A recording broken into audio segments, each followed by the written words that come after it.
Lundi 26 février 2024, mesdames, messieurs, bonjour. Vous êtes sur Télé Hémicycle, la télévision de l'Assemblée nationale du Bénin. La semaine s'ouvre ici à pas de charge. Pour nous, elle sera d'ordinaire sur TH ce matin, même si pour les députés de la 9e législature, elle l'est tout autant. Il n'en demeure pas moins que pour le compte de la session extraordinaire ouverte le mercredi 21 février dernier, il se retrouve ce matin. Je suppose, mesdames et messieurs, que votre agenda aussi est chargé. Le plus important sera déjà de faire le premier pas pour ce voyage qu'il vous attend pour la semaine à propos de vos occupations. Le nôtre de voyage, celui de notre pays, le Bénin, pour ce voyage, nous avons fait un choix. Nous avons fait le choix d'emprunter le chemin de la paix. Et c'est ce que nous rappelle ce matin Kalamoulaye et Anateko. Baiki baiki indakane muwa Bonien uswa sakana pano wayo Baiki baiki indakane muwa Bonien uswa sakana abewu kanone Manito bunadai Kondo pome ganje ume Wemina no Iluna mena empele Tuia ite sunya meimwa Sako sunsua ite sunote ako Paso poigne bosu C'est quelque chose pour la paix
le chemin de la paix et de l'unité nationale, le chemin de l'emploi des jeunes, le chemin de la justice, le chemin du bonheur pour tous.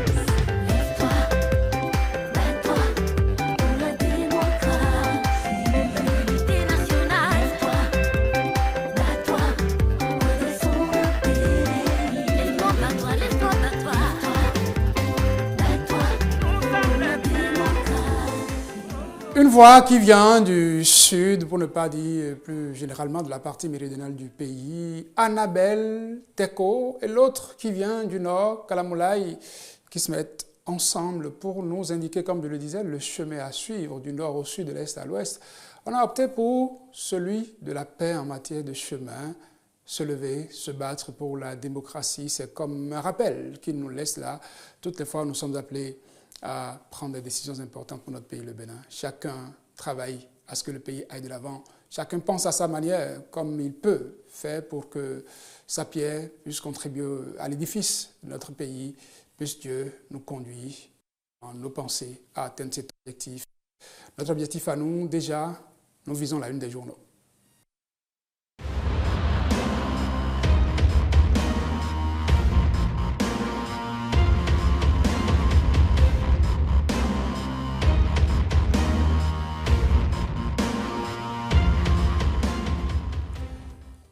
Quelques journaux parus ce 26 février nous rappellent le rendez-vous des députés de la nouvelle législature pour le compte de cette session extraordinaire, la première de l'année 2024 ouverte le 21 février dernier. Nous ouvrons la une avec le journal Bénin Intelligent qui titre « Code électoral et Constitution, les députés retournent au Parlement ». À la suite de Bénin Intelligent, nous retrouvons le Béninois Libéré qui écrit ce journal. En bas de une, Assemblée nationale suspendue mercredi dernier. La première session extraordinaire de l'année 2024 reprend ce jour avec une surprise, annonce le Béninois Libéré. Le potentiel nous annonce que les députés retournent au Parlement ce jour. Débat autour de la relecture du code électoral, entre autres, c'est à cela qu'ils vont se consacrer. L'emblème du jour, relecture du code électoral à l'Assemblée nationale, les démocrates fixés sur leur amendement ce jour.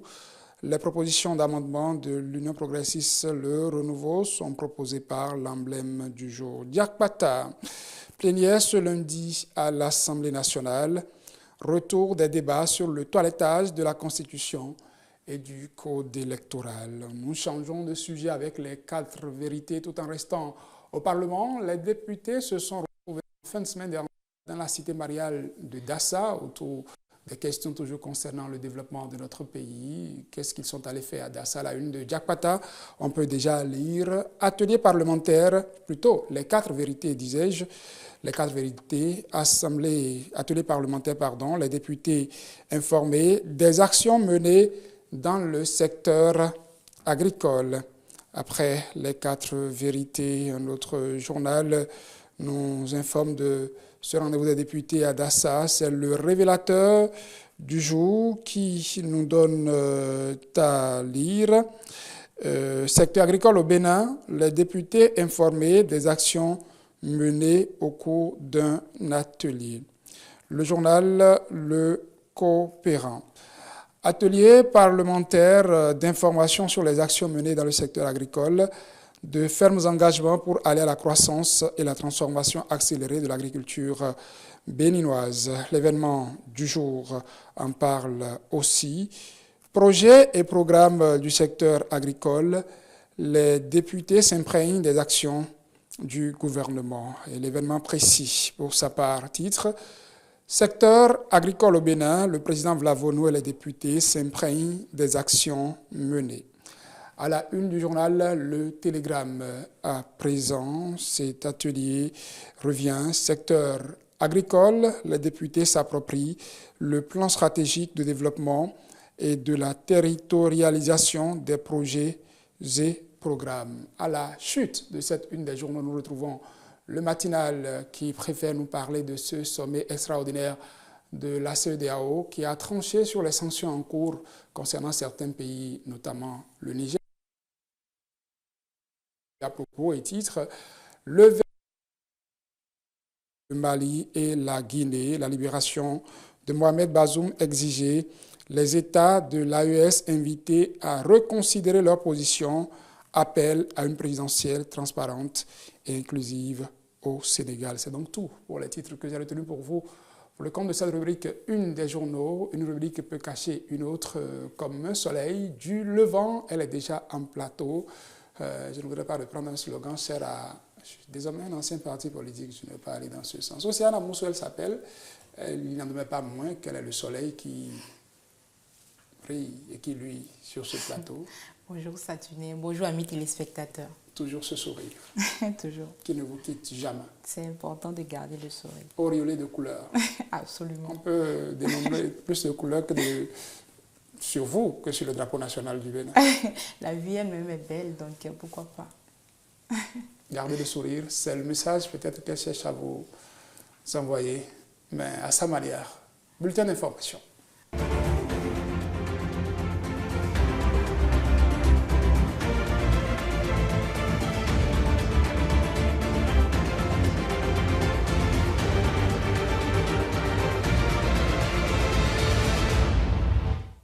Mesdames et messieurs, bonjour et bienvenue dans ce bulletin de l'information. Séminaire parlementaire d'imprégnation et d'appropriation du plan stratégique de développement et de la territorialisation des projets et programmes du secteur agricole. L'événement a eu lieu à Dassa-Zoumé du jeudi 22 au vendredi 23 février dernier. À l'issue, c'est une satisfaction générale autant chez les élus du peuple que chez les experts du ministère de l'Agriculture. Latif Ouboni et Octave Adjoum. Un séminaire comme une occasion pour convaincre. Ici à Dassa, le gouvernement, à travers le ministère de l'Agriculture, a défendu ses engagements et ses orientations agricoles devant les députés. À l'heure du bilan, les sentiments coulent de source. Nous partons d'ici avec la certitude que les participants sont imprégnés de la politique gouvernementale du secteur agricole, qu'ils sont également éclairés sur les difficultés rencontrées, de même que les perspectives du gouvernement relatives au secteur agricole pour 2024. Les députés ont quant à eux une meilleure compréhension des projets d'investissement public et des accords de financement signés par la République du Bénin au profit du secteur agricole. Une cérémonie de clôture avec les satisfactions des dirigeants du Parlement, satisfaction en écho avec les avis recueillis chez les élus. Bien évidemment, les gens sont venus faire des communications. Nous avons compris, mais nous avons le devoir en tant que parlementaires, puisque, je vous le dis, les parlementaires que vous voyez là, il y a plein de cadres. Donc nous devons parfaire ce qui nous a été présenté. C'est notre rôle. Et nous avons également le devoir d'aller à la base pour expliquer tout ce qui se fait par le gouvernement. Les députés que nous sommes, représentants du peuple, nous allons faire des propositions concrètes au gouvernement pour pouvoir appuyer le monde agricole.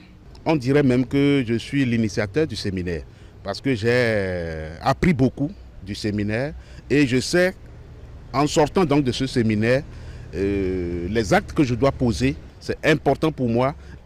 En matière de maraîchage, il faut dire que beaucoup d'efforts se voient. Et les aménagements qui sont faits, et les populations vraiment trouvent leur intérêt. C'est quand même bien fait. Lorsque vous prenez par exemple les marchés de grands propos, les marchés de semences, ça a quand même contribué à quand même réduire les plaintes des populations. Ce qu'on aurait souhaité, parce que c'est insuffisant, ce qu'on aurait souhaité, c'est de généraliser dans toutes les localités où se trouvent ces bas-fonds-là. Être écouté, voir son secteur être scanné par la représentation nationale, le ministre se dit des plus heureux, avec une promesse, puiser autant que possible dans l'immense contribution des députés pour améliorer le management du secteur agricole. Ceci a été pour nous une belle école d'application de ce que nous faisions en silence, dans une démarche pédagogique, on est arrivé à apporter des éléments de réponse. Mieux, nous les avons dotés de la documentation nécessaire pour se retrouver, chacun même dans sa circonscription, et dire exactement ce que le secteur agricole est. Les députés ont soif d'apprendre, ils ont soif de connaître et ils veulent des précisions. Toutes choses que nous avons tenté d'apporter aujourd'hui. Et le discours de fin du premier secrétaire parlementaire montre à satisfaction comment les députés ont apprécié la situation. Et moi-même, j'en suis heureux, j'en suis fier. Le séminaire parlementaire d'imprégnation et d'appropriation du plan stratégique de développement agricole, une première qui devrait faire école au dire des participants. Participants qui n'hésitent pas à confier que le rendez-vous a été au-delà des attentes. Et parmi les élus qui ont pris part activement à ce séminaire, il y a les membres du réseau des parlementaires pour le développement de l'agriculture. Son président, l'honorable Charles Toko, a fait le point des débats menés et partagé avec nos reporters ses analyses des politiques et des enjeux du secteur. Suivons plutôt. Dans ce pays, il y a des milliers de projets, mais personne ne sait avec exactitude où est-ce que ces projets agissent. Prenons un exemple. La dernière fois, il y a 2 mois, j'étais à Parakou, j'ai rencontré de jeunes agriculteurs qui faisaient du maraîchage. Ils m'ont dit, grand frère, aidez-nous. Où est-ce qu'on peut aller pour avoir de l'aide? Je ne sais quoi leur dire. Quel est le projet qui intervient dans le maraîchage à Parakou? On ne sait pas. Qui fait quoi? On ne sait pas. Si bien que finalement, on se rend compte que ces projets sont destinés au bureau. Les gens restent là, ils imaginent n'importe quoi, mais territorialement, on ne les remarque pas du tout. On ne le remarque pas. Je suis un agriculteur, que ce soit le soja, que ce soit même l'élevage. On ne sait pas. Le FNDA, combien de personnes connaissent les guichets du FNDA? C'est comme ça nous végétons, c'est pour cela nous nous sommes réunis. On veut savoir qui fait quoi et où et comment. Voilà de façon terre à terre l'objectif de ce séminaire. On a eu des réponses. On a été plus que satisfaits. Depuis hier, c'est vraiment, on a mis les points sur les i. Donc je peux dire, vous savez, je n'ai pas l'habitude de m'extasier comme ça, mais je dis qu'on a été satisfait. Désormais, devant nos mandats, devant les jeunes, devant des agriculteurs, où que nous soyons, nous allons pouvoir apporter des réponses satisfaisantes. Le chef de l'État a dit, en décembre 2024, on ralentit les importations de produits congelés. Est-ce que vous avez vu quelqu'un s'alarmer? Pourtant, pour que le chef de l'État tienne sa promesse en décembre 2024, 6 mois avant, on devait déjà mettre les poussins en cage pour avoir les œufs en décembre 2024. S'il faut mettre les poussins 6 mois avant, ça veut dire que 3 mois avant, il faut faire ces cages. Ça veut dire qu'il faut commencer les négociations bancaires 4 mois avant ça, donc 1 an. Nous sommes en décembre. Nous sommes en février, bientôt mars. Rien n'est fait. Rien. C'est comme si le chef de l'État n'avait pas parlé. Alors, on va attendre, quand il restera 3 mois, on va commencer à courir. Non, on n'est pas prêt, les agriculteurs ne sont pas prêts. Mais pourquoi on a de ces organismes? Pourquoi on a ces projets? Pourquoi on a le FNDA?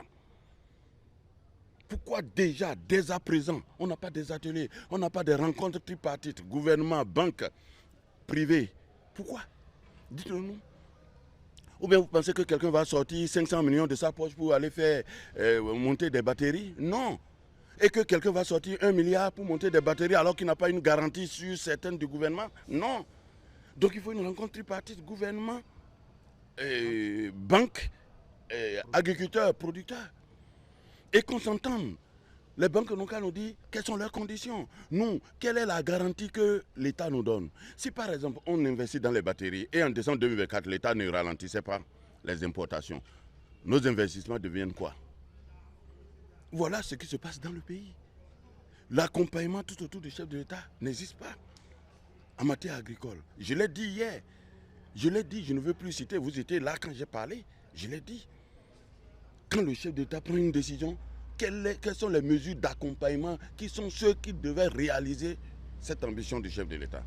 Nous allons nous rester là et à 3 mois on va commencer à courir, c'est trop tard. Voyons à présent ce communiqué. Le président de l'Assemblée nationale invite les députés à prendre part à la séance plénière qui aura lieu le lundi 26 février 2024 à 10h au Palais des gouverneurs à Porto Novo. L'ordre du jour porte sur les points ci-après. 1. Examen du projet de loi relatif au taux d'intérêt légal en République du Bénin. 2. Examen du projet de loi relatif à la Commission béninoise des droits de l'homme. 3.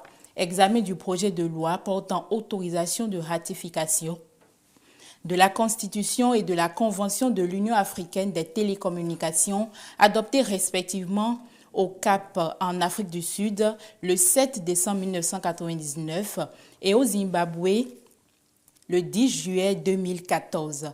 4. Examen du projet de loi portant dispositions spéciales de procédure relative à l'organisation de la défense des intérêts de l'État devant les juridictions et portant création de l'agence judiciaire de l'État.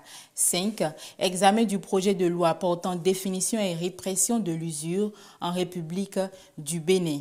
6. Examen du projet de loi portant réglementation bancaire en République du Bénin. 7. Examen du projet de loi relatif aux infractions boursières sur le marché financier de l'Union monétaire ouest-africaine. 8. Examen du projet de loi portant modification et complétant la loi numéro 2022-16 du 19 octobre 2022 portant création, organisation et fonctionnement de la Cour spéciale des affaires foncières. 9. Examen du projet de loi portant autorisation de ratification de l'accord de l'Organisation mondiale du commerce sur les subventions à la pêche adopté à Genève le 17 juin 2022. 10. Examen du projet de loi relatif à l'amélioration à l'alimentation scolaire en République du Bénin. 11. Examen de la proposition de loi portant révision de la Constitution de la République du Bénin. Et 12. Examen de la proposition de loi modifiant et complétant la loi 2019-43 du 15 novembre 2019 portant code électoral. A signé ce communiqué Louis Berounou Vlavounou. Voilà qui met un thème à ce bulletin de l'information que je vous remercie d'avoir suivi. Océana Mousso, je m'apprête à aller vous chercher de l'eau pour que vous puissiez vous soulager. Le communiqué invitant les députés pour la session extraordinaire de la séance de ce jour ayant 12 points. 13. C'est 13. C'est pas facile de tenir comme ça. Pas du tout, On dirait bon, à propos. ça va. On comprendra, hein, les situations doivent être aussi ça. Les journalistes, c'est des hommes. Ils peuvent avaler pendant qu'ils sont en train de présenter. Et tout. Moi, j'allais compléter un 14e point. L'examen de la loi relative ou portant réglementation et augmentation du temps de TH matin sur télévision. C'est sûr qu'à l'unanimité, les députés vont voter pour. Merci, Océana Moussou. Merci à vous, Saturnin. Il était de notre lundi dernier déjà, toujours pour le compte de cette session extraordinaire des points prévus à l'ordre du jour. Il a proposé une copie pour la relecture du code électoral. Que retenir de la proposition du député Akhenatonde? Nous vous remettons ça, mesdames et messieurs.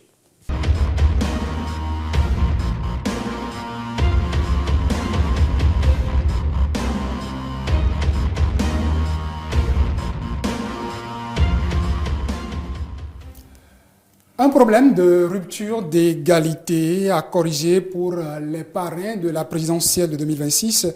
C'est ce qu'a soulevé un citoyen béninois devant la Cour constitutionnelle du Bénin. Le recours jugé irrecevable a tout de même permis à la Cour de s'auto-saisir du sujet. Fondamentalement, le dépôt de candidature pour la présidentielle de 2026 serait déjà ouvert, alors que tous les nouveaux maires en 2026 ne seraient pas déjà installés. Un problème que soulève la saisine parce que, vous le savez, mesdames, messieurs, les maires font partie des parrains de cette présidentielle.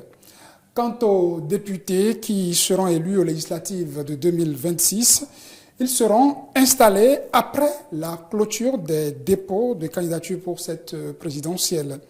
La Cour constitutionnelle a donc invité l'Assemblée nationale à modifier le code électoral pour, d'une part, rétablir l'égalité du pouvoir à l'égard de tous les maires et d'autre part, rendre conforme à l'article 49 de la Constitution la disposition de l'article 142 alinéa 6 de la loi numéro 2019-43 du 15 novembre 2019 portant code électoral.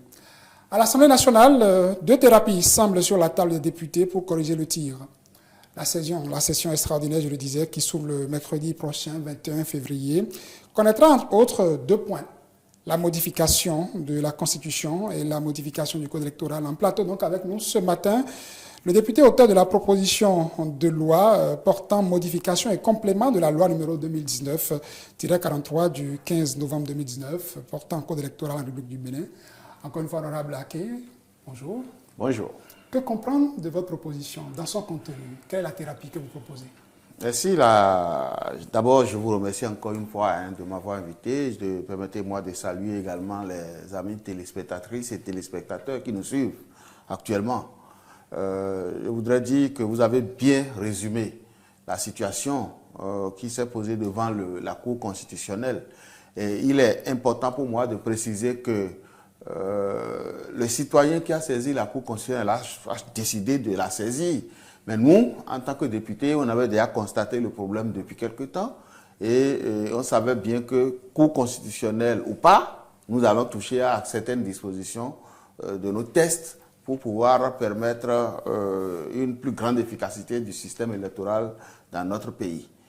Alors, depuis le début de ce débat qui est en cours, le groupe parlementaire Union progressiste de renouveau a adopté une même position. C'est-à-dire donc que pour nous, pour rétablir l'égalité des parrains devant la loi, il ne s'agit pas seulement de rétablir l'égalité entre les maires. Parce que si nous rétablissons l'égalité entre les maires, en faisant en sorte, en décidant que soit c'est les actuels maires qui vont parrainer ou les maires qui seront élus en 2026, est-ce que nous n'allons pas tomber dans un autre travers? À supposer par exemple que nous suivions stricto sensus la décision de la Cour et que nous décidons que ce sont les maires élus en 2026 qui vont parrainer les candidats aux élections, les duos candidats aux élections présidentielles de 2026. Est-ce que nous ne tombons pas encore là dans une autre inégalité entre maires et députés? Parce que les députés actuels seraient en train de parrainer et les maires élus en 2026 parraineraient avec eux, pendant que les députés élus en 2026 ne parraineraient pas. Et donc, nous avons estimé qu'il faille résoudre le problème de manière globale. Résoudre le problème de manière globale, c'est tenir compte de 3 choses, à savoir la légitimité des parrains, leur égalité, comme le dit la décision de la Cour, mais également dans le respect des textes législatifs. C'est ça que nous avons appelé la légalité. Le problème de légitimité se pose lorsqu'on dit que ce sont les actuels élus qui vont parrainer. Pourquoi? Parce qu'une élection en bonne et due forme ou des élections en bonne et due forme auraient eu lieu en début janvier, précisément le 11 janvier, deuxième dimanche du mois de janvier, à savoir les élections générales. Et on aurait connu les nouveaux députés, on aurait connu les nouveaux conseillers communaux. Et à partir du 1er février, certains maires, jusqu'au 5 février, seraient même connus, certains nouveaux maires seraient connus. Si nous décidons que ce sont les élus actuels qui vont parrainer, cela pose le problème de légitimité en ceci que les élus de 2026 qui sont déjà connus seraient là et verraient leurs prédécesseurs en train de parrainer. On pourra vous dire, honorable, qu'ils ont été élus ne voudrait pas dire que le mandat de la dernière législature est déjà arrivé à aspiration. Vous demeurez député légitime jusqu'à l'installation de la prochaine législature. Donc, je suis d'accord avec vous. C'est comme pour la présidentielle, le président de la République est élu, mais avant que son prochain prête serment, jusqu'à 30 minutes du départ, il reste président de la République. Oui, c'est vrai, je suis d'accord avec vous. Mais vous êtes d'accord qu'il y a certains actes que ce président qui va passer service ne peut plus poser légitimement.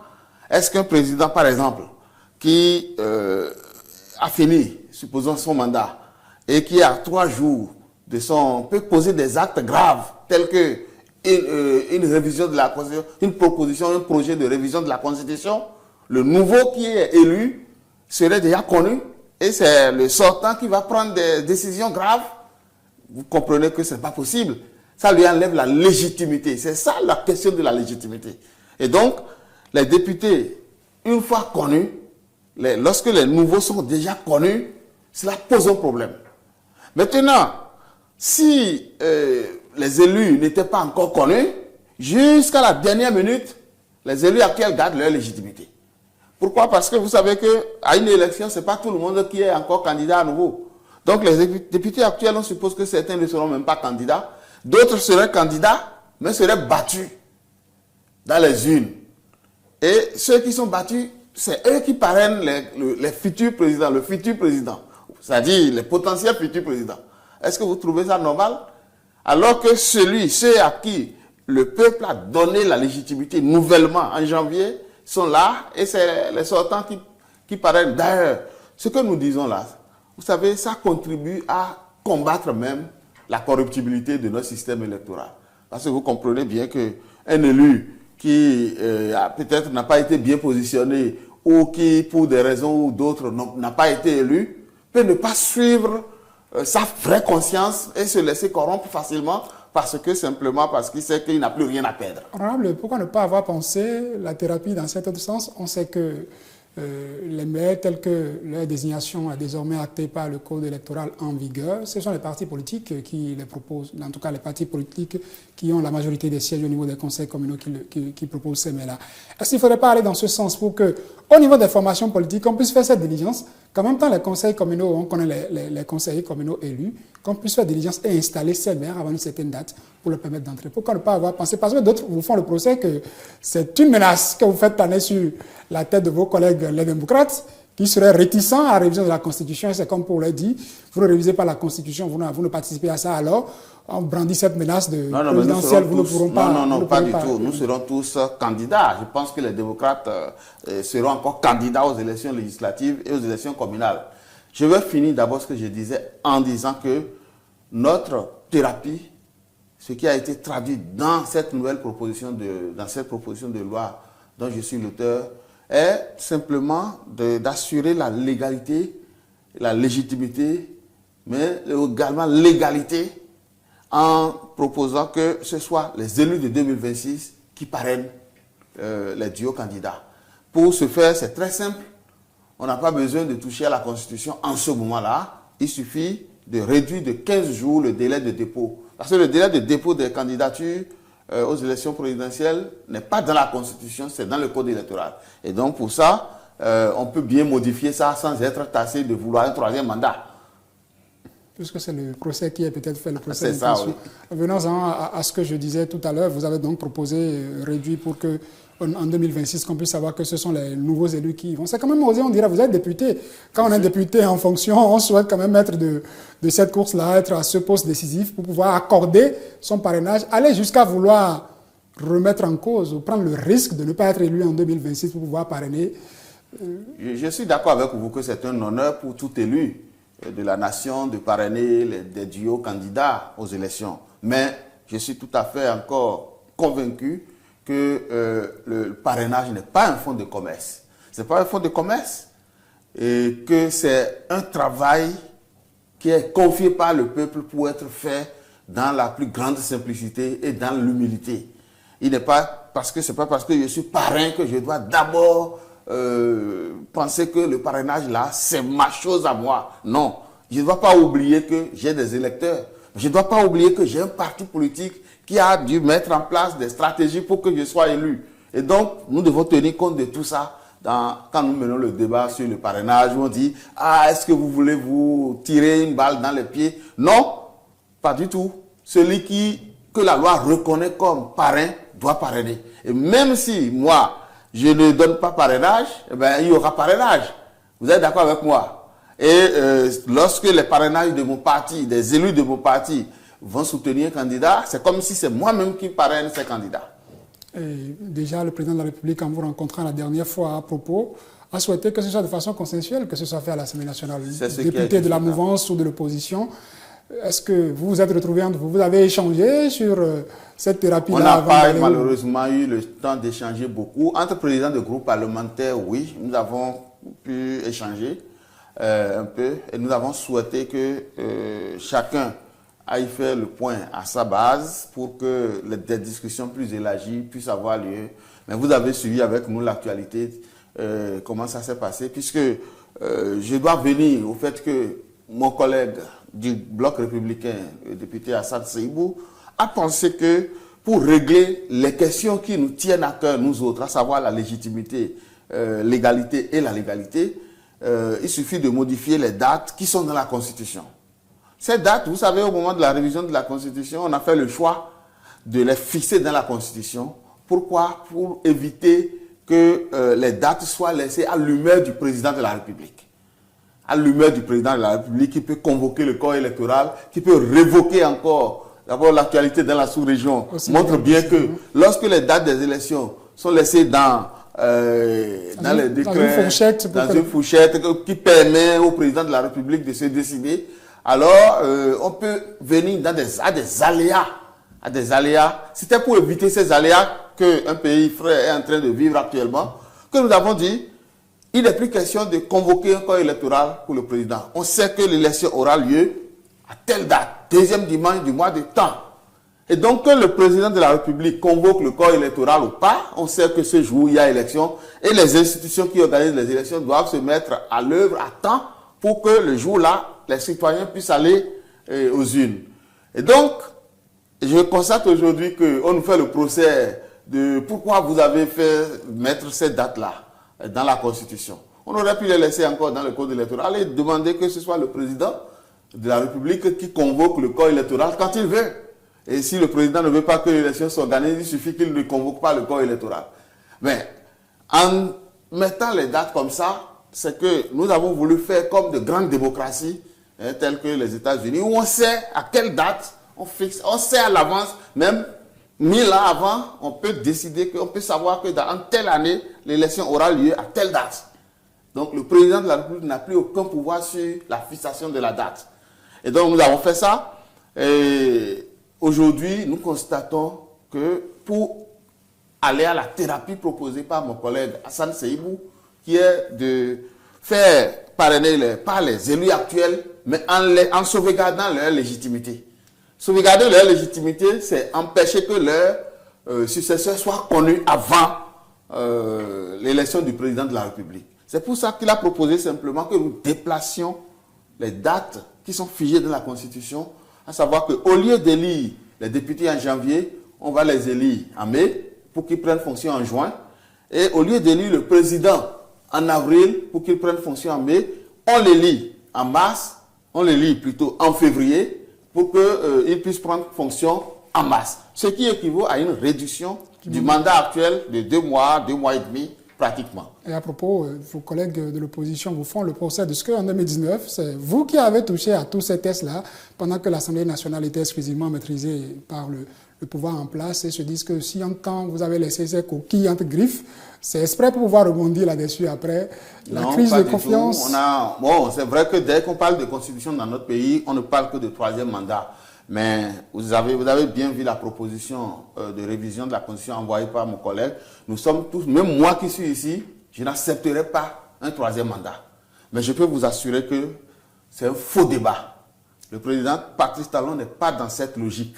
On en a discuté à maintes reprises et il est même d'accord pour que son mandat actuel soit écourté de 2 mois et demi. Et vous êtes d'accord que s'il voulait un 3e mandat, il n'allait pas mettre en 2019, il n'allait pas faire mettre. On a étudié ça ensemble. On a étudié avant de venir voter. Donc, il n'allait pas faire mettre que nul de sa vie ne peut faire plus de 2 mandats aux élections présidentielles. Je crois qu'il faut savoir reconnaître à César ce qui est à César et à Dieu ce qui est à Dieu. Cette disposition aurait pu être proposée avant lui, puisque ce n'était pas que les gens n'ont pas eu ce genre de proposition. Et pourtant, il y a eu des projets de révision des constitutions où une telle phrase n'a jamais figuré. Et cela expliquait pourquoi les gens avaient peur pour un 3e mandat éventuel. Mais ici, c'est bien marqué noir sur blanc. Et dans la proposition de Assad Seibou, c'est encore réaffirmé. Nul de sa vie ne peut faire plus de 2 mandats. Dans la pratique, ça se fera comment si pour cette session extraordinaire, la proposition de loi portant révision de la Constitution passe? Vous retirez la vôtre ou bien non, vous maintenez de toute façon, même si la proposition de loi portant révision de la Constitution passait, il va falloir aussi réajuster certaines dispositions du code électoral. Donc, ma proposition peut rester en vigueur et puis on modifie, mais diamétralement en ce moment. C'est-à-dire que ce ne sera plus les nouveaux élus qui vont parrainer, mais il suffira d'amender les tests pour que ce soit les anciens élus, les élus actuels, lorsque nous savons déjà que ces élus auront encore toute leur légitimité en janvier, février, en tout cas au moment où ils seront en train de parrainer les duos candidats, puisque les députés de la 10e législature et les maires de la nouvelle mandature ne seraient pas encore connus. Pour modifier le code électoral, on n'a pas besoin d'une certaine majorité qu'on demande pour la Constitution, la modification de la Constitution. Le code électoral est une loi ordinaire, donc il suffit d'une majorité simple. Oui. Donc, avec ou sans l'opposition, ça pourrait passer. Non, nous ne souhaiterions pas que... C'est quand même quelque chose qui concerne toute la nation et nous souhaiterions quand même faire ensemble ce travail. Et puis, l'opposition fait partie de l'Assemblée nationale et donc on ne peut pas aller se retirer quelque part pour voter sans eux. Nous allons débattre ensemble, amender ensemble et voter ensemble pour avoir un nouveau code électoral. Non, pas un nouveau, un code électoral révisé et qui permettra de respecter un certain nombre de normes internationales. Nous sommes déjà presque à la fin de cet entretien honorable. Akhenatonde, un mot que vous aurez ajouté pour rassurer nos téléspectatrices, nos téléspectateurs sur les bonnes intentions en cours à l'Assemblée nationale à propos de ces initiatives législatives? Non, moi je n'ai pas à rassurer. Je crois que le peuple comprend bien que d'abord aucun de nous n'est dans une logique de révision pour pérenniser un homme au pouvoir. Et le président Patrice Talon, que nous connaissons bien, avec qui nous discutons toujours de ces questions, étant donné qu'il est le chef de la majorité présidentielle, n'est pas dans cette logique et il a réaffirmé. Et je pense que ce message est bien passé maintenant. Hein. On n'entend plus parler de ce troisième mandat parce que ça n'existe pas. Ça n'existe que dans la tête de ceux qui le soulevaient. Et donc, pour ce qui concerne cette révision, si nos collègues, au lieu de faire le débat sur les réseaux sociaux et dans la rue, simplement reviennent à la raison et qu'ensemble nous votons, ce serait bien pour notre pays. Ce serait bien pour maintenant et pour l'avenir. Parce que les dates resteront figées dans la Constitution et on ne sera plus jamais confronté à ce problème d'élus qui chaque fois vont parrainer étant totalement dans une situation illégitime qui peut les livrer même à une grande corruption. Merci à vous, honorable Akhenatonde. Je rappelle, vous êtes député à l'Assemblée nationale, vous êtes le président du groupe parlementaire Union progressiste de Renouveau. Vous portez cette proposition de loi portant modification et complément de la loi numéro 2019-43 du 15 novembre 2019 portant code électoral en République du Bénin. Vous avez eu le temps de survoler aussi cette proposition de votre autre collègue, président du groupe parlementaire Bloc républicain, l'honorable Hassan Seibou. Ce sont les deux groupes parlementaires qui sont donc ensemble pour faire aboutir, d'une manière ou d'une autre, ce que la Cour constitutionnelle est en train de souhaiter pour les prochains élus, maires, députés, pour la présidentielle également, pouvant ceux-là qui pourraient parrainer pour la présidentielle 2026. Merci encore une fois d'avoir fait le déplacement. C'est moi. Polo, toujours avec la même humeur, le Kitiama. Bonjour. Bonjour Saturnin Yossou, bonjour chers amis internautes et téléspectateurs. Mais je voudrais rectifier que Cotonou n'est pas... Enfin, je ne vis pas dans un glo-glo à Cotonou. Voilà. S'il veut que je conduise une visite guidée des téléspectateurs dans son quartier, c'est vrai qu'on y a mis des pavés désormais, non? Et puis voilà. C'est plus accessible pour eux.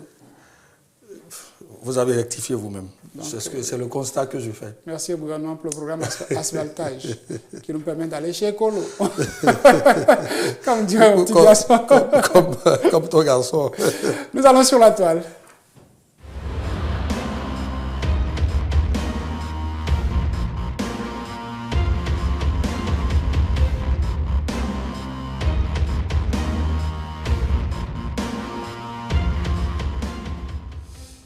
Très actif sur la toile, le président de l'Assemblée nationale du Bénin, Loïc Béounou-Blavonou, son idée, c'est de rendre compte aux populations. Ah oui. La députée était à Dassa.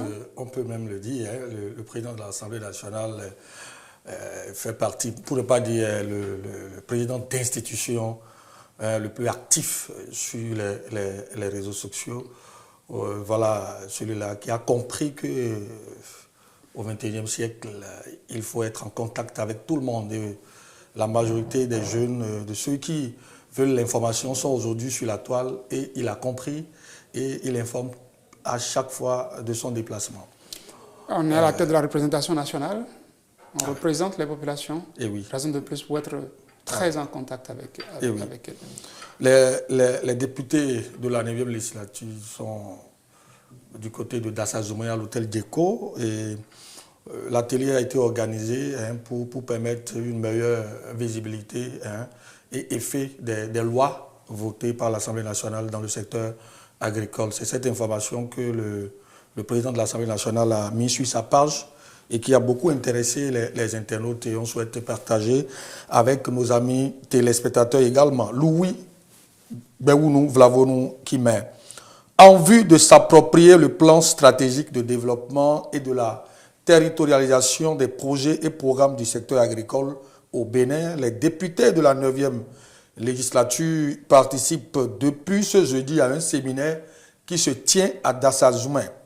En procédant à l'ouverture de ce séminaire organisé par la commission du plan de l'Assemblée nationale avec l'appui technique du ministère de l'Agriculture, de l'Élevage et de la Pêche, j'ai salué et encouragé les efforts du gouvernement en faveur du développement du secteur agricole au Bénin. Voilà, en résumé, ce que le président a mis sur sa page. Quelques images. Le président aux côtés du ministre de l'Agriculture, de l'Élevage et de la Pêche, les cadres parlementaires, le commandant militaire, la DA UNASEB, quelques députés. Cadres toujours, parlementaires. Là, ce sont les députés.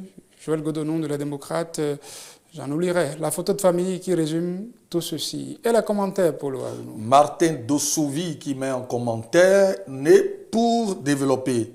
Je sais que le développement de notre nation est votre première bataille. Du courage, tout simplement. Jean-Marie Gandonou, qui écrit quant à lui, une volonté inébranlable de sortir ce pays de l'obscurité totale et de l'engager sur la voie du développement durable et de la sécurité. Que Mahou Beloutor vous fortifie et vous protège toujours, Excellence, Monsieur le Président de l'Assemblée nationale du Bénin. Samuel Assogba, quant à lui, écrit « Je salue votre dynamisme et votre ardeur pour les programmes du développement de notre nation.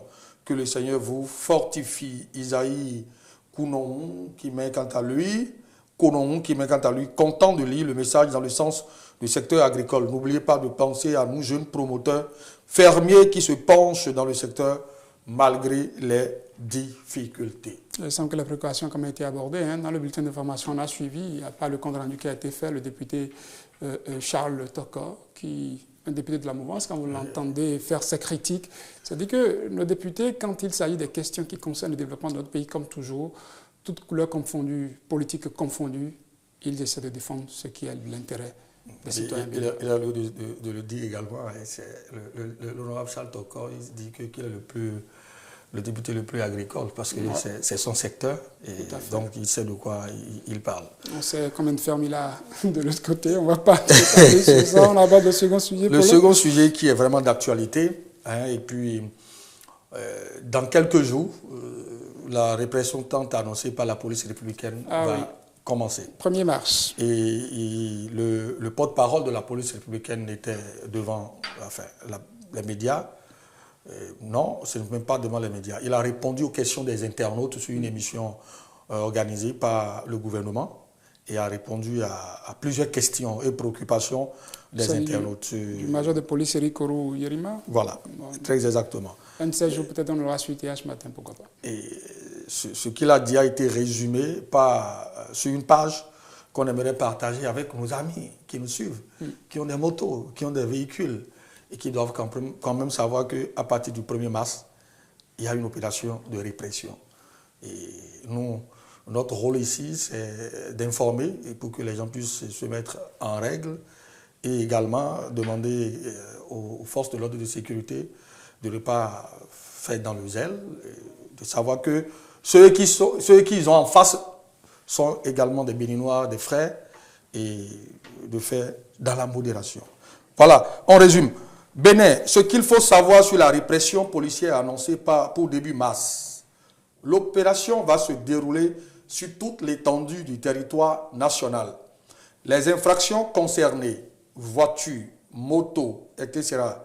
Le défaut d'éclairage, l'usure pneumatique, le défaut de plaque d'immatriculation, le défaut d'assurance, le défaut de visite technique, le défaut de permis de conduire, le téléphone au volant, excès de vitesse, le non-port du casque, aussi bien par le conducteur que par le passager, le non-respect des couloirs de circulation.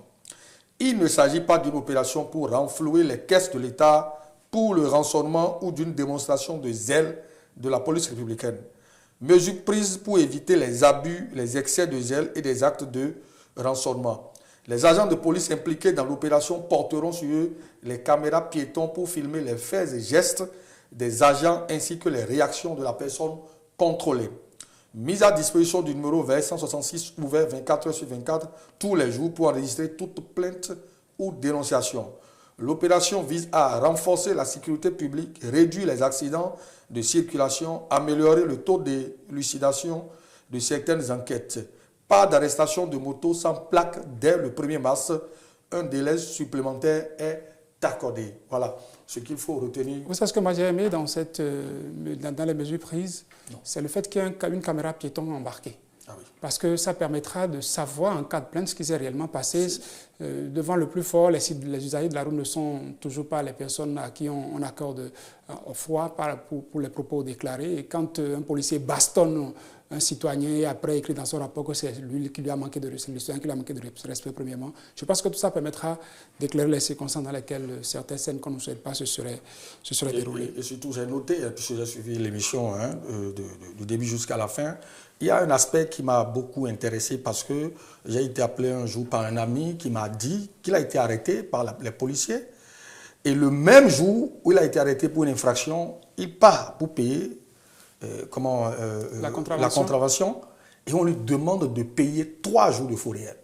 Le porte-parole de la police républicaine a été clair là-dessus. Il dit il n'y a pas de fourrière à payer tant que le délai qu'il y a eu entre le jour où on vous a arrêté et le jour où vous êtes venu payer la contravention, si ça dépasse 72 heures, c'est dans ce moment-là qu'on va commencer par vous compter les frais de fourrière.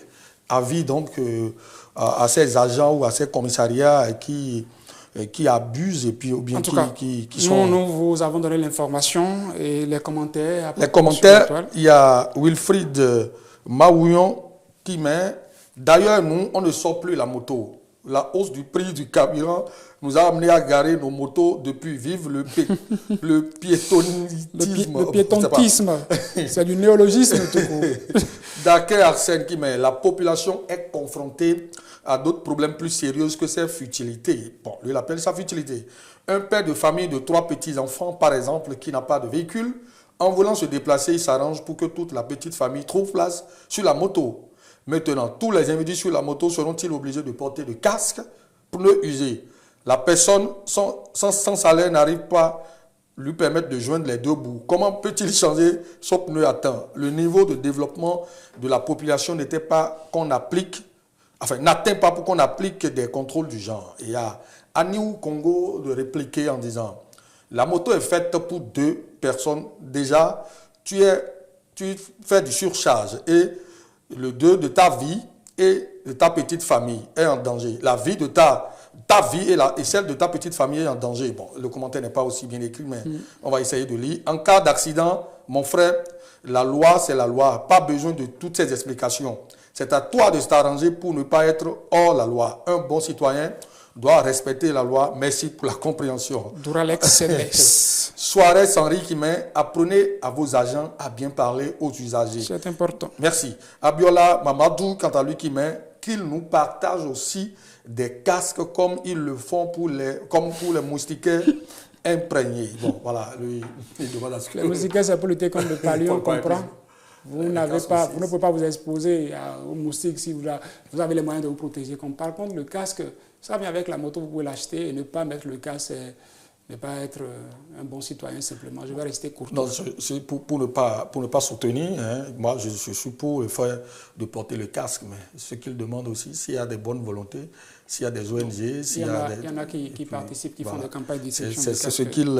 C'est ce qu'il demande, hein, à mon avis. Le troisième sujet, oui, la CEDEAO qui annonce la levée. Information de ce week-end où la CEDEAO a annoncé la levée avec effet immédiat d'une partie des sanctions contre le Niger. Tout à fait. Et ce qu'on a constaté ici, c'est que les internautes, la majorité, les commentaires que nous avons lus, vous allez constater que il y a un malaise. Il y a un malaise. Il faut que la CEDEAO, cette organisation, revoie sa copie. Devient la CEDEAO des peuples, comme le souhaite le président de la République du Bénin. Les internautes ont été très acerbes dans les commentaires.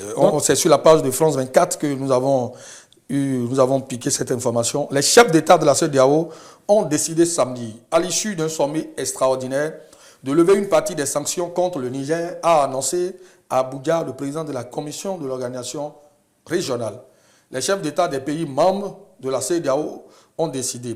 La CEDEAO a décidé de lever avec effet immédiat les plus lourdes sanctions imposées au Niger depuis la prise du pouvoir à Niamey d'un régime militaire qui a renversé le président élu, Mohamed Bazoum, en juillet, a annoncé Omar Alieu Touré, le président de la CEDEAO.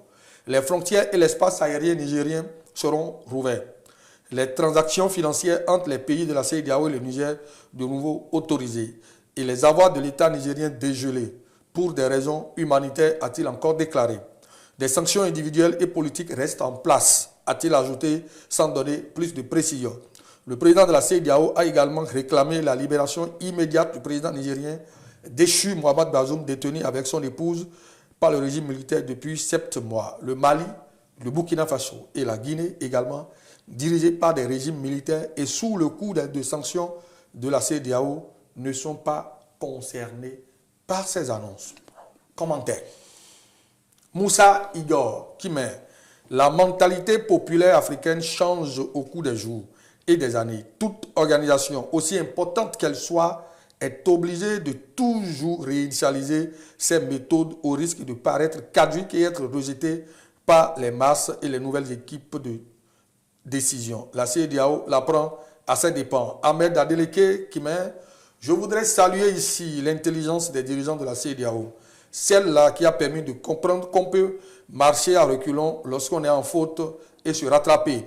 À tous les dirigeants de l'AES, moi je voudrais vous exhorter à revoir la copie et voir dans quelle mesure collaborer à nouveau avec les autres dirigeants de la CEDEAO, mais tout en restant fidèle à vos principes de départ, parce que toute séparation inattendue est toujours douloureuse. S'il le faut formuler une refondation totale des tests et méthodes actuelles de la CEDEAO ou changer même si possible cette dénomination. Thomas Yen, qui met: cela fera du bien aux citoyens lambda car les autorités dirigeantes sont toujours à l'abri des sanctions. Seules les pauvres populations souffrent. Merci au père fondateur d'avoir rappelé la philosophie fondamentale qui a soutenu le projet de départ de cette institution, c'est les peuples d'abord. Amidou Sama, quant à lui, qui met: cette levée va-t-elle ramener en vie les honnêtes citoyens nigériens morts ou faire des sanctions, du fait des sanctions incluant l'entrée des médicaments et la fourniture d'électricité dans les hôpitaux, qu'ils viennent nous répondre. Marcel Savadogo, pour finir, mais plus de vigilance. Des fois, on recule pour mieux sauter. Et chacun dira les leçons qui s'imposent suite à cette situation qu'on a traversée. C'est vrai que la situation, pour des éléments que je commence par analyser ici, on peut dire qu'elle n'est peut-être pas encore derrière nous, quand on sait que les États de l'Alliance des États du Sahel a développé une certaine solidarité. Lever les sanctions pour le Niger et garder pour le Mali et les autres, reste à savoir si ça va être efficace. C'est aussi ma lecture, mais moi je savais qu'on allait arriver à cette décision parce que la dernière sortie du chef de l'État, on constate clairement que le président Patrice Talon est conscient de la souffrance du peuple nigérien et a dit à maintes reprises que si cela ne tenait qu'à moi seul, je pense que les sanctions devraient être levées. Mais du moment où le Bénin fait partie d'une organisation, le Bénin doit rester dans la même direction. S'aligner sur les décisions qui ont été prises par l'organisation. Je crains des sanctions sur TH Matin, puisque nous sommes en train de déborder le temps qui nous est imparti, pour éviter que le général de brigade sans étoile, ni Galon, Ulrich, Laurel, Lacbouvor, et les capitaines, et tout ce tous ceux qui se trouvent autour de lui, que ce soit Kevin Achaoué, sous-lieutenant, et Louis Abraham Alioud, soldat de 2e classe, Charlie et puis tout le reste, là, débarquent en studio pour nous renverser, mesdames, messieurs. Nous préférons déposer le pouvoir puisque nous sommes à la fin de notre mandat pour ce lundi. Sauf que nous ne sommes pas un régime militaire. Notre mandat, il est renouvelable chaque 24 heures. On vous retrouvera demain. Passez une agréable journée.